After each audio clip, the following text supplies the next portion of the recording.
Hey guys, Coach Kat here from ModaFizique Online Coaching and Nutrition.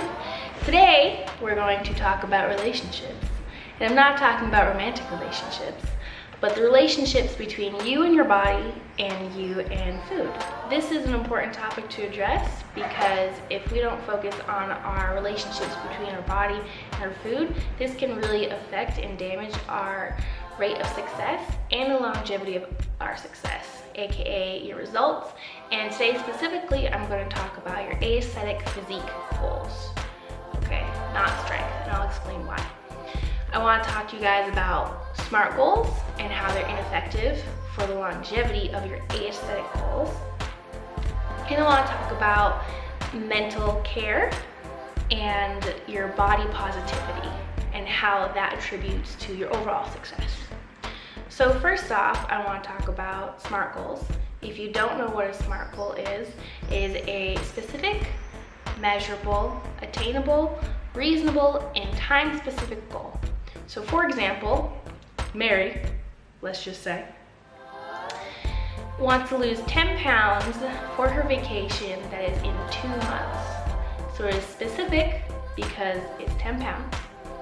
It's measurable because if you step on a scale, you can measure how much you weigh. It's attainable because it's a reasonable goal, which are reasonable. It can be easily achieved within the 2 months because 2 months is 8 weeks and you can lose between 0.5 to 2 pounds a week safely that is not of muscle and of just pure fat. And it's time specific, 2 months. So that is a SMART goal. Now, what would happen is Mary would train effectively with a good program, and she would watch her food for those 2 months. And she would get down those 10 pounds and she'd feel great, awesome. She's gonna go on her vacation. She's gonna have a Mai Tai on the beach. She's gonna go to the all-inclusive buffet, because I would, just saying. And then Mary's gonna come back from vacation, okay? And what's gonna happen is Mary will have gained probably a few pounds, 5-ish is what I'm saying. Some of it might be water weight, but some of it will definitely be fat. Now, the problem with the SMART goal in this particular situation is, although she's achieved her goal, she's now backtracked. Because how physique goals work is that once you get down to a certain spot, okay, your metabolism has come down, the amount of food that you're eating has come down, and actually your level of work has probably increased. So this has got you to this particular point, okay? Now the problem is that most people, when they're here, they jump right back up to here. There's no gradual coming out of it. It's just like, okay, I'm here, so I'm gonna eat how I used to. It doesn't work like that because your metabolism has slowed down and you have to be able to help your body out of it. Because what happens is when you jump right back up to here, is that now you're putting on all that weight again and maybe possibly more. Layne Norton, he is a professional bodybuilder. He's a natural bodybuilder and he's a coach. He's very famous within the fitness industry.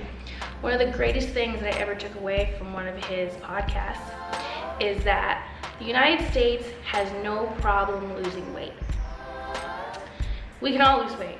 There's Weight Watchers, Jenny Craig, there's paleo diets, there's everything out there under the sun that is there to help you lose weight.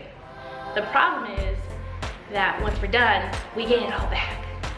So our problem as a country or as a person or as a theory is not our ability to lose weight or our ability to keep it off, because nobody takes into consideration the aftercare that has to happen. And that's my problem with SMART goals for aesthetic purposes, okay? The reason why I say aesthetic purposes is because when you have a strength goal of, let's say, I wanna add 15 pounds to my squat within the next 3-4 months. Okay, so once you get there, it's not like you can really regress. Unless you stop squatting altogether, in which case, I don't know why you wanna get there and stop. Squatting is awesome, I'm just saying. But the point is, even if you were to take like a week off from squatting, like you wouldn't necessarily lose all that strength. You'd maybe like lose a pound, let's say 1.5 pounds to be generous. But you would technically keep that strength. Like you'd get it back within 2 weeks, no problem. So when it comes to strength goals, you get there and you add on to it. You're like, okay, I got these 15 pounds and I want to add another 10 pounds to my squat. And you keep working, you can keep escalating that fairly easily without worrying about regression again, unless you start squatting. When it comes to your physique goals, however, we don't necessarily take into consideration that once you get there, there's a lengthy process to keep you there and make sure you maintain that. And the mentality that's behind that is really archaic right now because nobody is thinking about it. We just kind of think, oh, right here, I'm good. I'm sexy AF now. I'm trying not to swear on camera, so just saying. You're there and then you think you're good, but that's not how physique goals work. You have to continue to work for them just like you would for a strength goal. So we have to be able to adjust our thinking for that. And that's my problem with SMART goals. And the other thing is, just because you achieve that SMART goal as a physique, like you lost that 10 pounds, that doesn't necessarily mean you're happy either. Which, I know that may seem like, oh, why don't you be happy to reach your goal? Yeah, you're temporarily happy, but if you didn't start out happy, you're not necessarily gonna end up happy.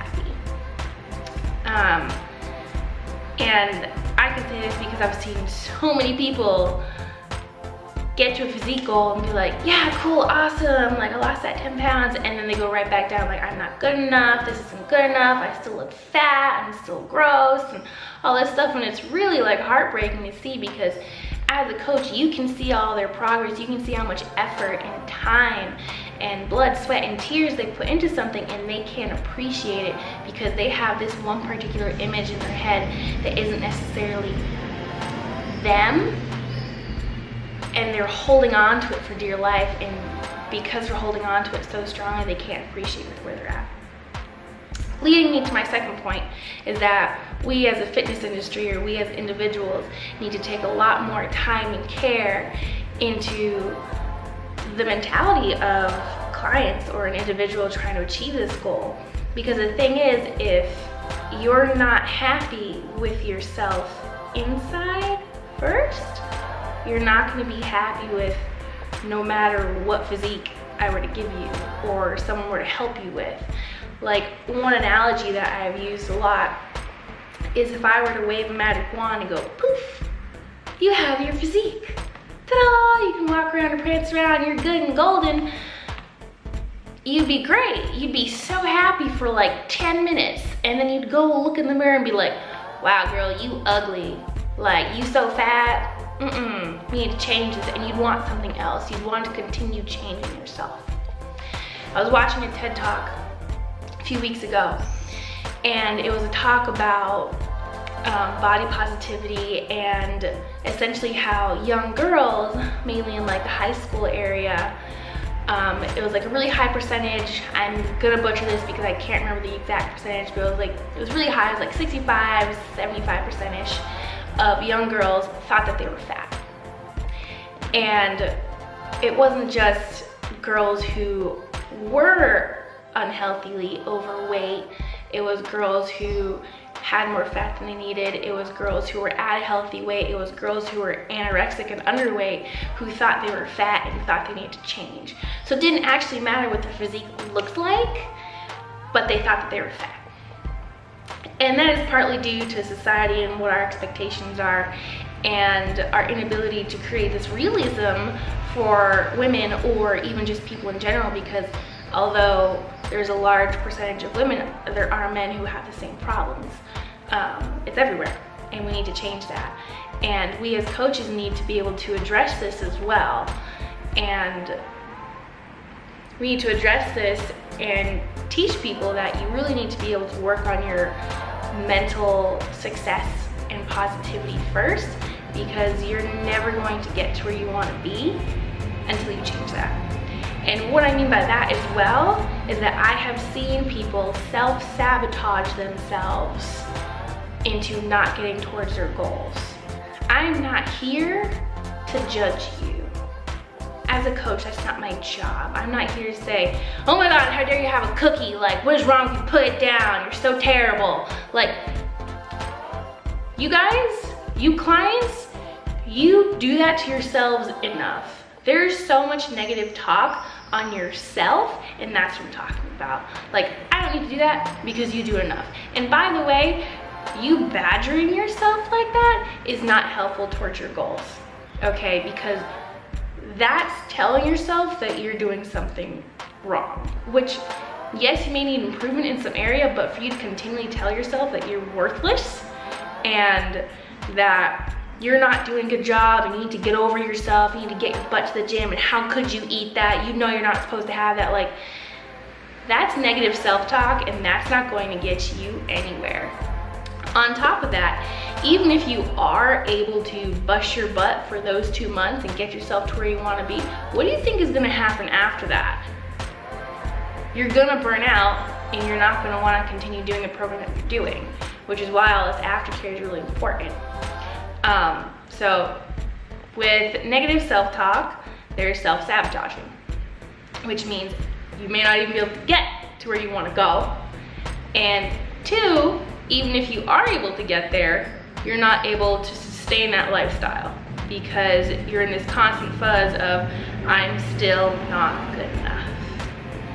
And that's really sad, because my whole goal as a coach is to give you the tools you need to adjust into your lifestyle, so it's not this crazy uncomfortable thing and you're turning into someone else. No, it's about tweaking your life as is to make it comfortable for you, but still getting to where you want to be. And secondly, being able to address those mental negativities or those off days or those down days or whatever it is, and really be able to view yourself in a positive light. Because if you can't do that, you will not be happy and you will not be able to sustain the result that you want. And that is what I want to talk about for today. I definitely want to talk a lot more about people's relationships with their body and people's relationships with food and how it's going to affect you and your success. But those are my tips for today. I hope you guys really enjoyed it and appreciate it. And I would really love to start a forum or discussion with anybody, whether it's on this YouTube video, on my Facebook, on my Instagram. If you want to message me or email me, this is a topic that I'm so passionate about, and I really want to help anyone who has a problem with it. As your attitude is everything, your mind is everything. Like, you could come into a situation, and depending on how, if you're having a bad day or a good day, it could completely change your perception of that. And I want to be able to change the perception of yourself to be happy all the time. So that is it. I'm gonna bounce out, Cub Scouts. Thank you for tuning in. Coach Kat, ModaFizique Online Training and Nutrition.